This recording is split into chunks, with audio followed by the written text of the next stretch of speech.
ऋषि बोले, व्यास शिष्य महाभाग, सूत जी, आपको नमस्कार है। आज आपने भगवान शिव की बड़ी अद्भुत और परम पावन कथा सुनाई है। दयानिधि, ब्रह्मा और नारद जी के संवाद के अनुसार आप हमें शिव पूजन की विधि बताइए, जिससे यहाँ भगवान शिव संतुष्ट होते हैं। ब्राह्मण, क्षत्रिय, वैश्य और शूद्र सभी शिव की पूजा करते हैं। वह पूजन कैसे करना चाहिए? आपने व्यास जी के मुख से इस विषय को जिस प्रकार सुना हो, वह हमें भी बताइए। महर्षियों का वह कल्याणप्रद एवं श्रुति सम्मत वचन सुनकर सूत जी ने उन मुनियों के प्रश्न के अनुसार सब बातें प्रसन्नता पूर्वक बताईं।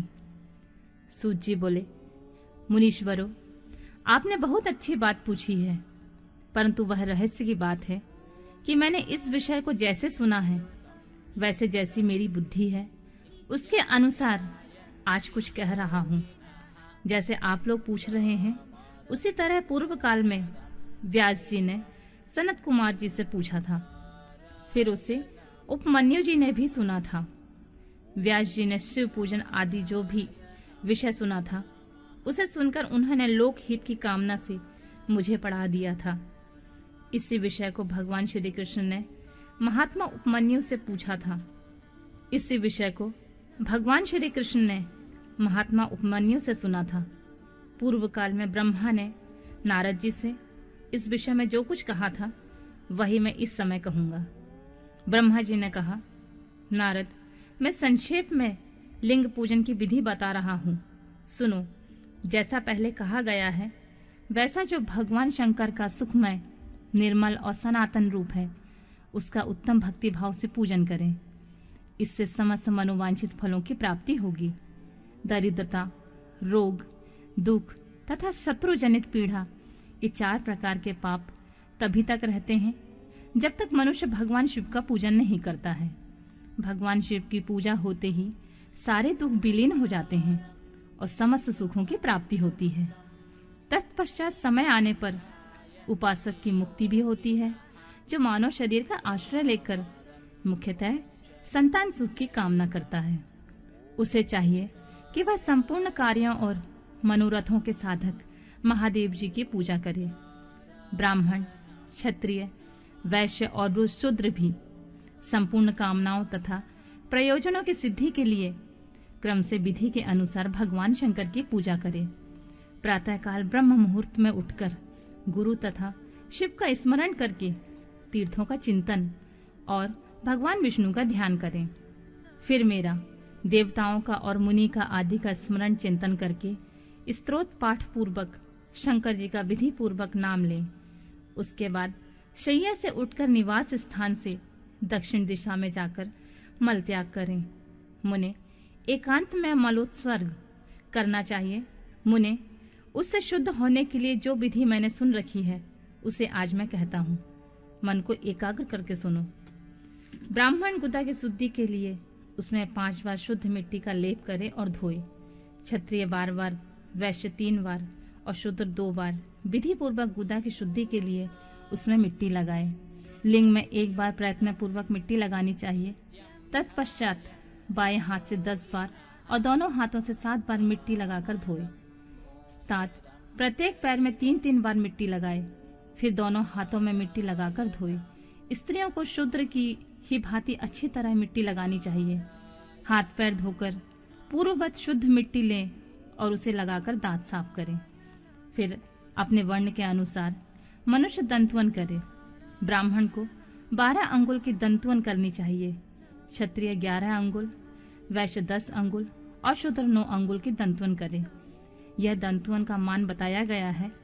मनुस्मृति के अनुसार काल दोष का विचार करके ही दंतवन करे और त्याग दे। तात, षष्ठी, प्रतिपदा, अमावस्या, नवमी व्रत का दिन, सूर्यास्त का समय, रविवार और श्राद्ध दिवस, ये दंत धावन के लिए वर्जित हैं। इनमें दंतवन नहीं करना चाहिए। दंतवन के पश्चात तीर्थ आदि में जाकर विधि पूर्वक स्नान करना चाहिए। विशेषतः देश काल आने पर मंत्रोच्चारण पूर्वक स्नान करना चाहिए। स्नान के पश्चात पहले आचमन करके वह धुला हुआ वस्त्र धारण करें। फिर सुंदर एकांत स्थल में बैठकर संध्या विधि का अनुष्ठान करें। यथा योग संध्या विधि का पालन करके पूजा का कार्य आरंभ करें। मन को सुस्थिर करके पूजा गृह में प्रवेश करें। वहां पूजन सामग्री लेकर सुंदर आसन पर बैठें। फिर न्यास आदि करके क्रमशः महादेव जी का पूजा करें। शिव जी की पूजा से पहले गणेश जी की, द्वारपालों की और दिक्पालों की भी भली भांति पूजा करके पीछे देवताओं के लिए पीठ स्थान की कल्पना करें अथवा अष्टदल कमल बनाकर पूजा द्रव्य के समीप बैठें और उस पर कमल पर ही भगवान शिव को समासीन करें।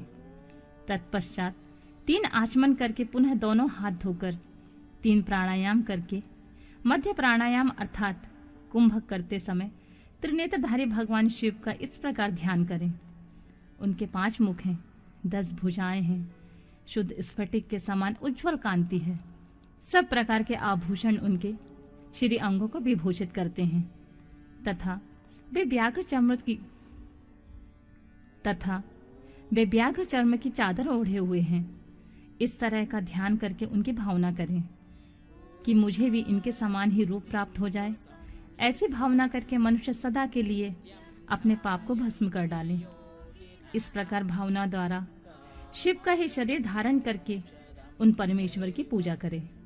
शरीर शुद्ध करके मूल मंत्र द्वारा क्रमशः न्यास करें। पाद्य, अर्घ्य और आचमन के लिए पात्रों को तैयार करके रखें। बुद्धिमान पुरुष विधि पूर्वक भिन्न भिन्न प्रकार के 9 कलश स्थापित करें। उन्हें कुशाओं से ढककर रखें और कुशाओं से ही जल लेकर उन सब का प्रोक्षण करें। तत्पश्चात उन सभी पात्रों में शीतल जल डालें। फिर बुद्धिमान पुरुष देखभाल कर प्रणव मंत्र के द्वारा उनमें 99 द्रवों को डालें। खस और चंदन से पाद्या पात्र में रखे चमेली के फूल, शीतल चीनी, कपूर, बड़ की जड़ और तमाल, इन सब को यथोचित रूप से कूट पीस कर चूर्ण बना लें और आचमनीय के पात्र में डालें। इलायची और चंदन को भी सभी पात्रों में डालना चाहिए। देवादिदेव महादेव के पार्श्व भाग में नंदीश्वर का पूजन करें। गंध, धूप तथा भांति भांति के दीपों द्वारा शिव की पूजा करें। फिर लिंग शुद्धि करके मनुष्य प्रसन्नता पूर्वक मंत्र समूहों के आदि का प्रणव तथा अंत में नमः पद जोड़कर उनके द्वारा इष्ट देव के लिए यथोचित आसन की कल्पना करें। फिर प्रणव से पद्यासन की कल्पना करके यह भावना करें कि इस कमल का पूर्व दल साक्षात अणिमा नामक ऐश्वर्य रूप तथा अविनाशी है, दक्षिण दल लघिमा है, पश्चिम दल महिमा है, उत्तर दल प्राप्ति है, अग्निकोण का दल प्राकाम्य है और नेतृत्व कोण का दल इंशित्व है, वायव्य कोण का दल वशित्व है, ईशान कोण का दल सर्वज्ञव्य है। उस कमल के कर्णिक को सोम कहा जाता है। सोम के नीचे सूर्य है, सूर्य के नीचे अग्नि है और अग्नि के नीचे धर्म आदि के स्थान है। क्रमशः ऐसी कल्पना करने के पश्चात चारों दिशाओं में अव्यक्त महत्व, अहंकार और उनके विकारों की कल्पना करें। सोम के अंत में सत्व, रज और तम, इन तीनों गुणों की कल्पना करें। इसके बाद सद्योजातम, प्रपद्यामि इत्यादि मंत्र से परमेश्वर शिव का आवाहन करके ओम वासुदेवाय नमः इत्यादि वामदेव मंत्र से इन्हें आसन पर विराजमान करें। फिर ओम तत्पुरुषाय विद्महे इत्यादि रुद्र गायत्री द्वारा इष्ट देव का सानिध्य प्राप्त करके फिर ईशानम सर्व विद्या नाम इत्यादि मंत्र से आराध्य देव का पूजन करें। पाद्य और आचमनीय अर्पित करके अर्घ्य दें। तत्पश्चात गंध और चंदन मिश्रित जल से विधि पूर्वक रुद्रदेव का स्नान कराएं। पाद्य और आचमनीय अर्पित करके अर्घ्य दें। तत्पश्चात गंध और चंदन मिश्रित जल से विधि पूर्वक रुद्रदेव को स्नान कराएं। फिर पंचगव्य निर्माण की विधि से 5 द्रव्यों को एक पात्र में लेकर प्रणव से ही अभिमंत्रित करके उन मिश्रित गव्य पदार्थों द्वारा भगवान को नहलाएं। तत्पश्चात पृथक पृथक दही, दूध, मधु, गन्ने का रस तथा घी से नहलाकर समस्त अभीष्टों के दाता और हितकारी पूजनीय महादेव जी का प्रणव के उच्चारण पूर्वक पवित्र द्रव्यों द्वारा अभिषेक करें। पवित्र जल पात्रों में मंत्रोच्चारण पूर्वक जल डालें। डालने से पहले साधक श्वेत वस्त्र में उस जल को यथोचित रीति से छान दे। उस जल को तब तक दूर न करे जब तक इष्ट देव को चंदन न चढ़ा ले। तब सुंदर अक्षतों द्वारा प्रसन्नता पूर्वक शंकर जी की पूजा करे। उनके ऊपर कुश, अपामार्ग, कपूर, चमेली, चंपा, गुलाब, श्वेत कनेर, बेला, कमल और उपल आदि भांति भांति के अपूर्व पुष्प और चंदन आदि चढ़ाकर पूजन करे। परमेश्वर शिव के ऊपर जल की धारा गिरती रहे, इसकी भी व्यवस्था करें। जल से भरे भांति भांति के पात्रों द्वारा महेश्वर को नहलाएं। मंत्रोच्चारण पूर्वक द्वारा पूजन करना चाहिए। वह समस्त फलों को देने वाली होती है। तात, अब मैं तुम्हें समस्त मनोवांछित कामनाओं की सिद्धि के लिए उन पूजा संबंधी मंत्रों को भी संक्षेप में बता रहा हूं। सावधानी के साथ सुनो। पावमान मंत्र से, वाम्यांग में इत्यादि मंत्र से, रुद्र मंत्र तथा नील रुद्र मंत्र से, सुंदर एवं शुभ पुरुष सूक्त से, श्री सूक्त से, सुंदर अथर्व शीर्ष के मंत्र से, आ, नो, भद्रायाम इत्यादि शक्ति मंत्र से, शांति संबंधी दूसरे मंत्रों से, भारुण्डय मंत्र और अरुण मंत्रों से, अर्थवीष्टाम तथा देवव्रत साम से इत्यादि महामृत्युंजय से तथा पंचाक्षर मंत्र से पूजा करें। 1 सहस्त्र अथवा 101 जल धाराएं गिराने की व्यवस्था करें। ये सब वेद मार्गों से अथवा नाम मंत्रों से करना चाहिए। तदंतर भगवान शंकर के ऊपर चंदन और फूल आदि चढ़ाएं। प्रणव से ही मुखवास अर्पित करें।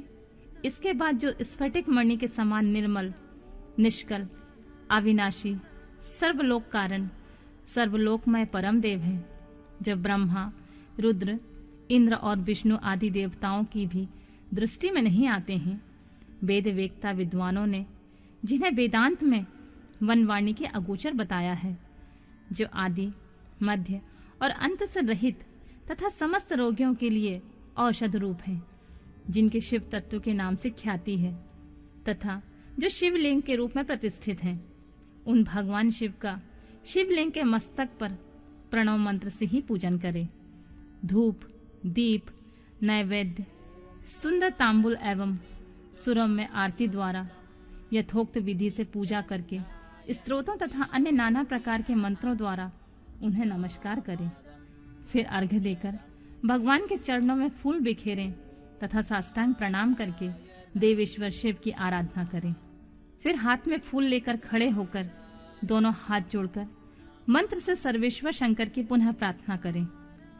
कल्याणकारी शिव, मैंने अनजाने में अथवा जानबूझकर जो जब पूजा आदि सत्कर्म किए हैं, वे आपकी कृपा से सफल हों। इस प्रकार पढ़कर भगवान शिव के ऊपर प्रसन्नता पूर्वक फूल चढ़ाएं। स्वास्थ्य वाचन करके नाना प्रकार की आश्रय प्रार्थना करें। फिर शिव के ऊपर मार्जन करना चाहिए। मार्जन के बाद नमस्कार करके अपराध के लिए क्षमा प्रार्थना करते हुए पुनरागमन के लिए विसर्जन करना चाहिए। इसके बाद आद्या से आरंभ होने वाले मंत्र का उच्चारण करके नमस्कार करें। फिर संपूर्ण भाव से विभोर होकर प्रार्थना करें। प्रत्येक जन्म में मेरी शिव की भक्ति हो, शिव में भक्ति हो, शिव में भक्ति हो। शिव के सिवा दूसरा कोई मुझे शरण नहीं देने वाला। महादेव, आप ही मेरे लिए शरण दाता हैं। इस प्रकार प्रार्थना करके संपूर्ण सिद्धियों के दाता देवेश्वर शिव की पराशक्ति के द्वारा पूजन करें। विशेषतः गले की आवाज से भगवान को संतुष्ट करें। फिर सपरिवार नमस्कार करके अनुपम प्रसन्नता का अनुभव करते हुए समस्त लौकिक कार्य सुखपूर्वक करता रहे। जो इस प्रकार शिव परायण होकर प्रतिदिन पूजन करता है, उसे अवश्य ही पग पग पर सब प्रकार की सिद्धियां प्राप्त होती हैं। वह एक उत्तम वक्ता होता है और उसे मनोवांछित फल की निश्चित ही प्राप्ति होती है। रोग, दुख, दूसरों से निमित्त होने वाला उद्वेग, कुटिलता एवं विष आदि के रूप में जो जो कष्ट उपस्थित होता है, उसे कल्याणकारी परम शिव अवश्य नष्ट कर देते हैं।